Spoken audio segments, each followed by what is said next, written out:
Special train से रामेश्वरम धाम की तीर्थ यात्रा। आज ही अपनी सीट बुक कराएं त्रिपुरयात्रा.com पर।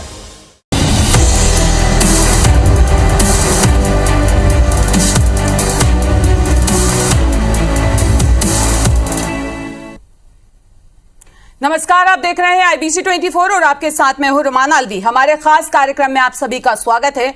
ऑनलाइन और फोन बैंकिंग ने हमारे जीवन को सरल बना दिया है। इससे हमें एक तरफ बैंक में घंटों की कतार होने से मुक्ति मिल गई है, तो वहीं दूसरी तरफ पैसों के लेन देन और खरीदी की असीमित आजादी भी मिल गई है। लेकिन थोड़ी सी लापरवाही बरतने पर यही सुविधा आपको कंगाल भी कर सकती है। छत्तीसगढ़ समेत अब पूरे देश में हर दिन साइबर फ्रॉड के सैकड़ों मामले सामने आ रहे हैं, जिसमें कभी OTP तो कभी बिजली बिल का ऑनलाइन भुगतान तो कभी दूसरे तरीके से साइबर ठग लोगों को अपना शिकार बना रहे हैं। रायपुर पुलिस लगातार ऐसे ठगों के खिलाफ कार्रवाई कर उन्हें गिरफ्तार कर रही है और मामले का खुलासा भी कर रही है। लगातार बढ़ते केसों को देखकर आप समझ सकते हैं कि कैसे अलग अलग तरीके से ठग लोगों को अपना शिकार बना रहे हैं। इस गंभीर विषय पर हमारे साथ चर्चा करने के लिए दो बहुत ही खास मेहमान जुड़े हैं। पेटीएम के जनरल मैनेजर अंकित राणा, जो हैं 2014 IIT बॉम्बे से इन्होंने पास आउट किया है। अंकित राणा पिछले 3 सालों से पेटीएम पेमेंट्स बैंक में महाप्रबंधक के रूप में काम कर रहे हैं और बैंकों में धोखाधड़ी की रोकथाम के लिए वो लगातार इस प्रक्रिया में सुविकसित भी कर रहे हैं और साइबर फ्रॉड को लेकर लगातार जागरूकता अभियान में भी शामिल रहते हैं। आपका बहुत बहुत स्वागत है सर। Thank you. और साथ ही हमारे साथ मौजूद है रायपुर SSP प्रशांत अग्रवाल जी, जो 2008 छत्तीसगढ़ कैडर से IPS हैं। आपको बता दें कि प्रशांत अग्रवाल जी नक्सली इलाकों से लेकर बिलासपुर, दुर्ग जैसे प्रदेश के बड़े शहरों में SP की जिम्मेदारी निभा चुके हैं। वर्तमान में वो रायपुर के SSP हैं और साइबर क्राइम से लोगों को बचाने के लिए लगातार जागरूक अभियान भी चला रहे हैं। सर, आपका स्वागत है। Thank you. और दोनों से ही हम चर्चा करेंगे, लेकिन उससे पहले देख लेते हैं हमारी ये खास रिपोर्ट।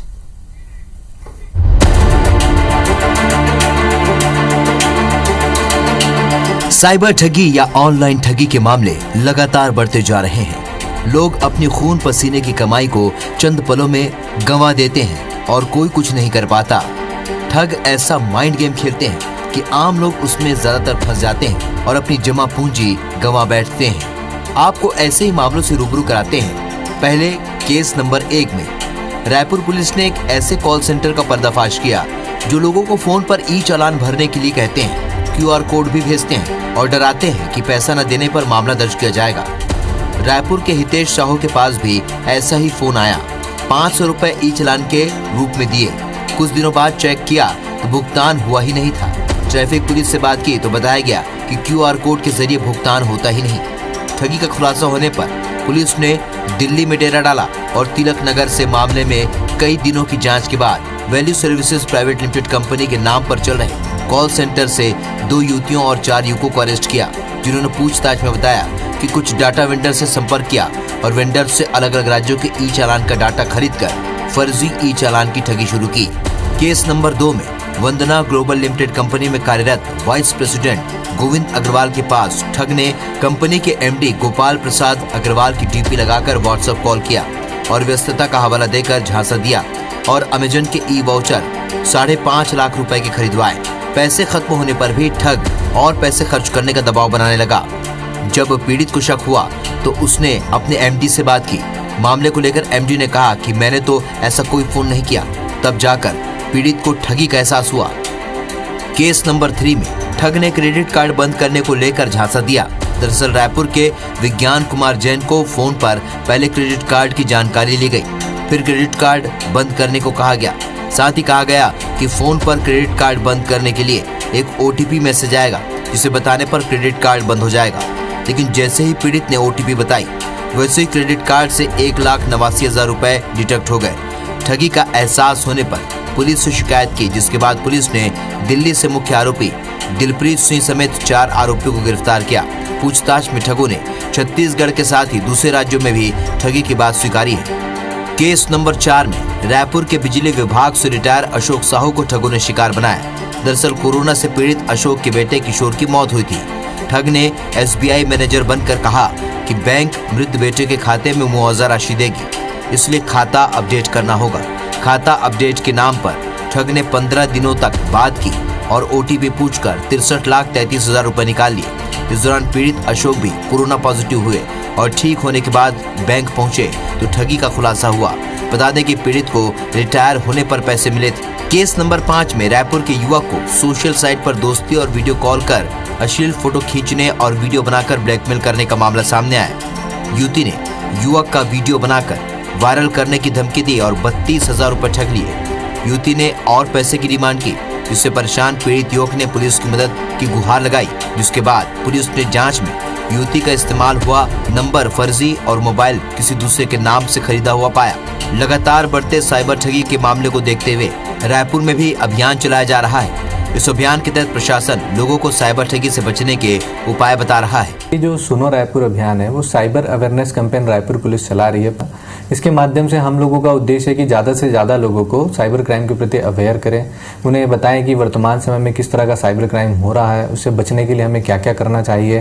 साथ ही हम लोग इसके लिए अलग अलग कॉलेजेस, स्कूल्स, मॉल, जहाँ पे भी पब्लिक गैदरिंग होती है उन जगहों पे जा रहे हैं, वहाँ पे पॉम्पलेट का वितरण कर रहे हैं। साइबर ठगी को लेकर पुलिस के अधिकारी बताते हैं कि बैंक या कोई कंपनी का अधिकारी कभी भी आपके बैंक खाते, ATM, क्रेडिट कार्ड की जानकारी नहीं मांगेंगे। अगर कोई मांगता है तो आप समझ जाएं कि आपसे ठगी का प्रयास किया जा रहा है। साथ ही अधिकारी लोगों को किसी भी अनजान नंबर से आने वाले व्हाट्सएप या फेसबुक के वीडियो कॉल को रिसीव न करने की अपील भी करते हैं, क्योंकि यही छोटी सी लापरवाही आपको बड़ी मुसीबत में डाल सकती है। उम्मीद है लोग अपनी निजी जानकारी किसी से शेयर नहीं करेंगे और हमेशा सजग रहकर ठगों को ठेंगा दिखाएंगे। संदीप शुक्ला, IBC 24 रायपुर। और दोनों खास मेहमान हमारे साथ लगातार जुड़े हुए हैं। तो सबसे पहले SSP रायपुर हमारे साथ मौजूद है, तो उन्हीं से जान लेते हैं कि ये जो अभियान चलाया जा रहा है सुनो रायपुर, सर उसके बारे में बताइए कि वो क्या है अभियान पूरा। पिछले कुछ सालों की अगर अपन बात करें तो बहुत सारे जो लोग हैं स्मार्टफोन्स यूज़ करने लगे हैं, इंटरनेट का पेनिट्रेशन काफ़ी बढ़ा है। और पिछले 2 सालों में खास करके कोविड का समय आया था, उस समय online payments, digital payments, social media का उपयोग बेहद ज़्यादा बढ़ा। जो लोग इसके आदत में नहीं थे वो लोग भी सोशल मीडिया का उपयोग करने लगे, डिजिटल पेमेंट्स को उपयोग करने लगे। और इस वजह से बहुत सारे साइबर क्रिमिनल्स भी इस अवसर को फ़ायदा उठाने लगे, क्योंकि बहुत सारे लोग ऐसे थे जिनको जानकारी नहीं थी कि पेमेंट्स कैसे होता है। वो इंस्टॉल तो एप्लीकेशन कर लेते हैं, बट बेसिक सेफ्टी कई बार उन लोगों को पता नहीं होती। और जरा सी लापरवाही से, जरा सी अज्ञानता से साइबर क्रिमिनल उसका बड़े आराम से बैठे बैठे फ़ायदा उठा सकता है और आपका खाता खाली कर सकता है। बिल्कुल। तो इन्हीं चीज़ों को लेकर के हम लोगों ने ये अभियान प्रारंभ किया है, जिसका नाम है सुनो रायपुर। और हम लोग इसके माध्यम से लोगों को बेसिक सेफ्टी टिप्स बता रहे हैं कि किस तरीके से आप अपना फ़ोन इस्तेमाल करिए, किस तरीके की चीज़ों के झांसे में आप ना आए और किस प्रकार ऐसे झांसे में आकर के अपना पैसा ना गंवाएं।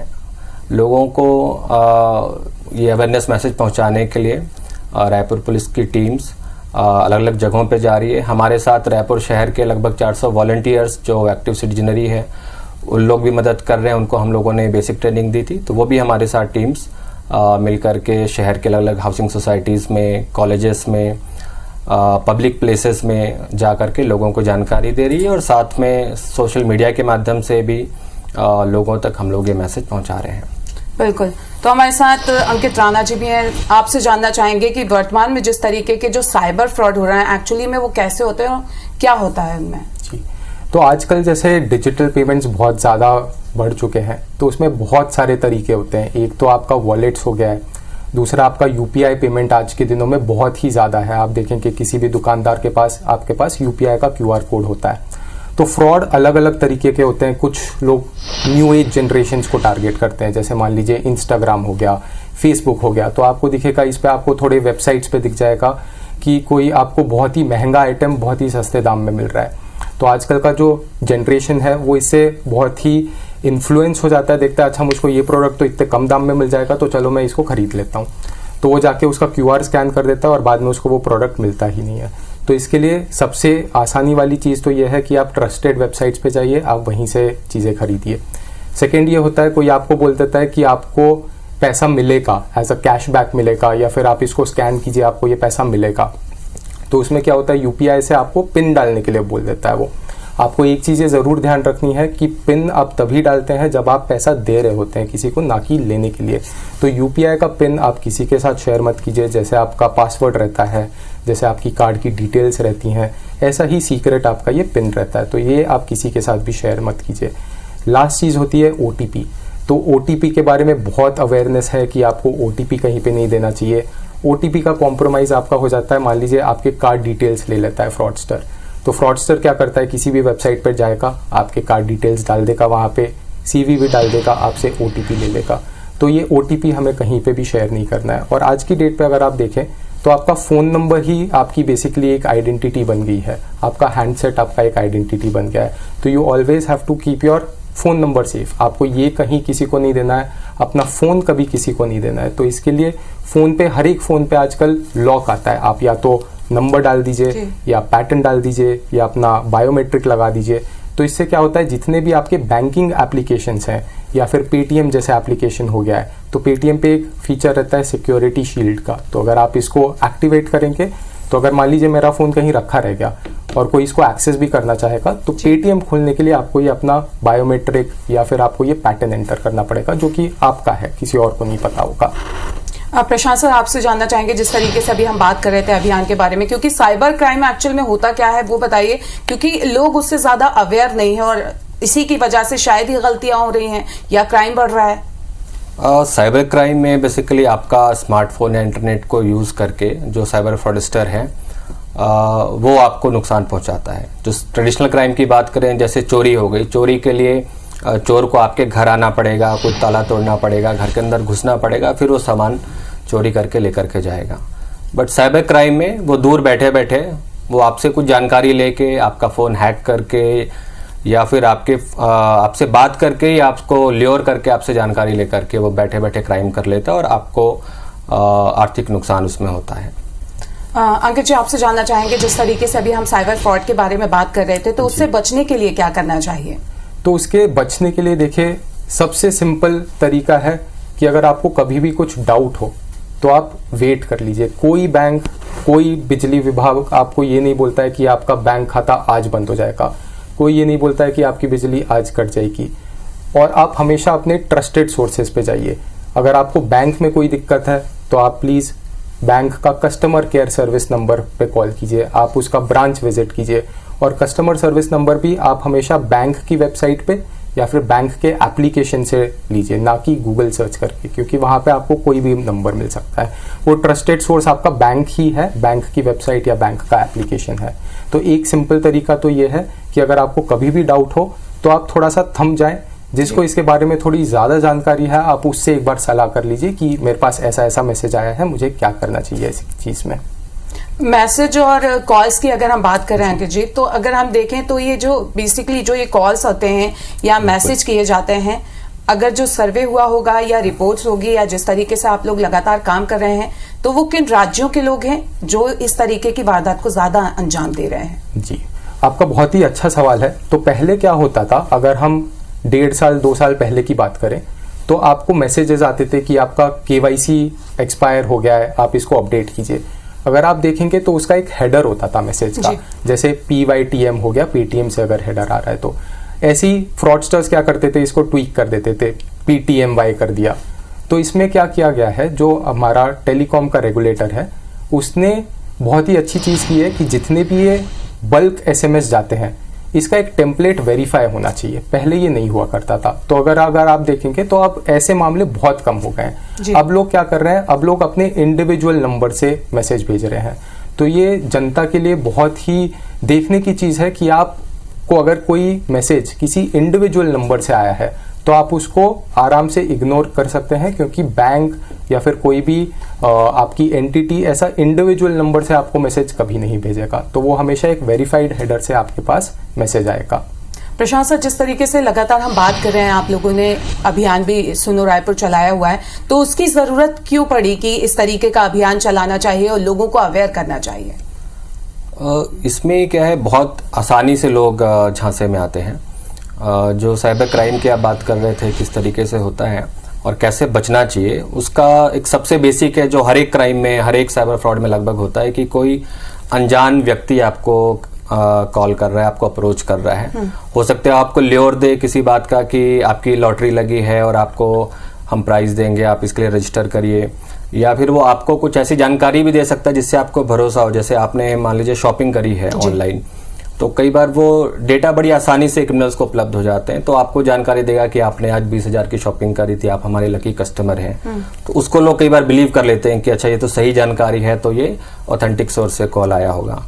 बट हर ऐसे चीज़ में अगर कोई अनजान नंबर से कोई आपको लुभावना ऑफर आ रहा है, या फिर आपको कोई डर दिखा रहा है कि आपका KYC अपडेटेड नहीं है, बैंक आपका कार्ड ब्लॉक हो जाएगा, या आपका बिजली बिल पेंडिंग है, आप अभी तुरंत रजिस्टर नहीं करेंगे तो आपकी बिजली आज ही कट जाएगी।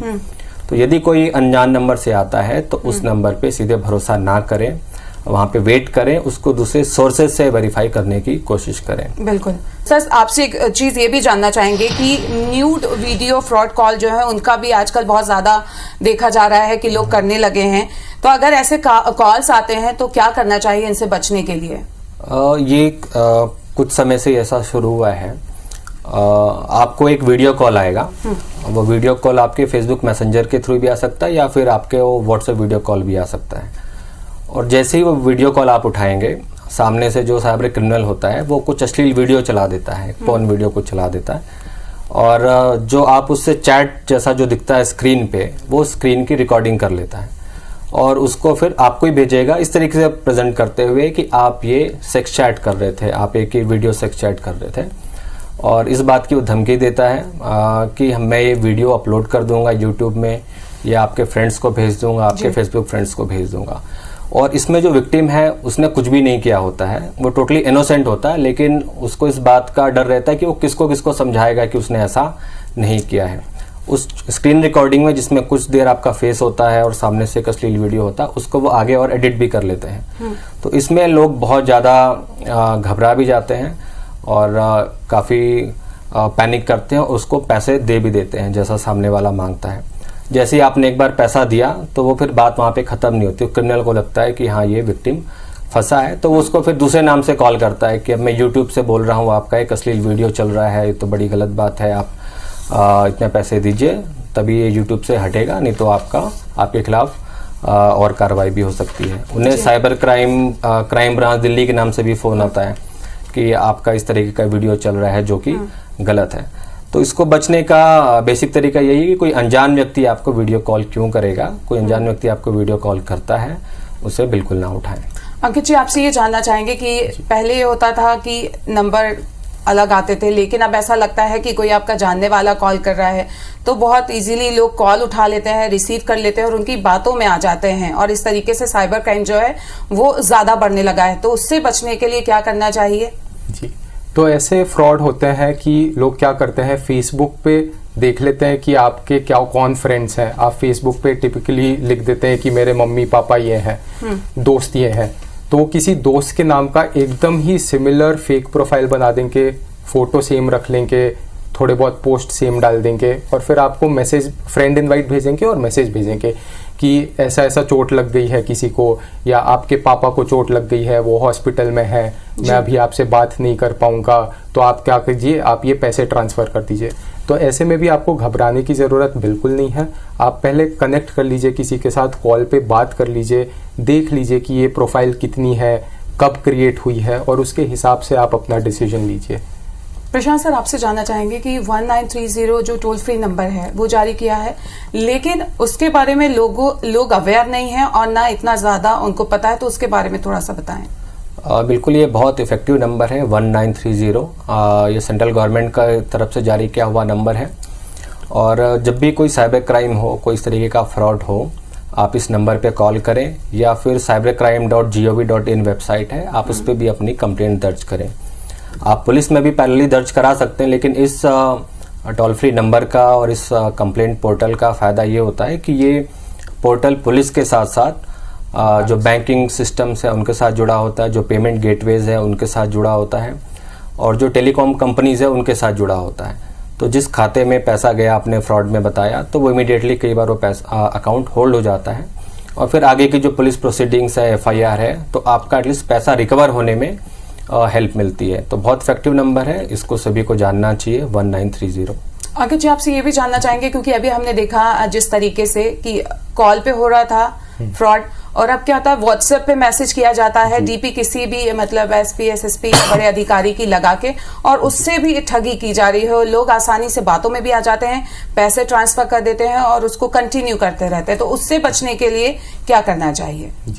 तो इसमें यही रहता है, काफ़ी हम देखते हैं कि लोग बोलते हैं कि मैं इंडियन आर्मी से बोल रहा हूँ, और आप टिपिकली अगर OLX पे कुछ ऐड डालते हैं तो वो बोल देते हैं कि मुझे ये सामान खरीदना है, आपको व्हाट्सएप पे कांटेक्ट करते हैं इंडियन आर्मी का या फिर किसी भी बड़े अधिकारी का फोटो लगा के बोल देते हैं मैं अभी नहीं आ पाऊँगा वहाँ पे क्योंकि मैं बिजी हूँ, तो आप एक काम कीजिए, आप ये QR कोड पे स्कैन कर दीजिए और आपको ये पैसा मिल जाएगा। तो जैसे मैं पहले भी बता रहा था, वो आपको बोलते हैं कि आपको पैसा मिलेगा इस चीज़ के लिए, QR कोड स्कैन करने के लिए, बट हमेशा जब भी आप QR कोड स्कैन करते हैं वो पैसा किसी को देने के लिए होता है।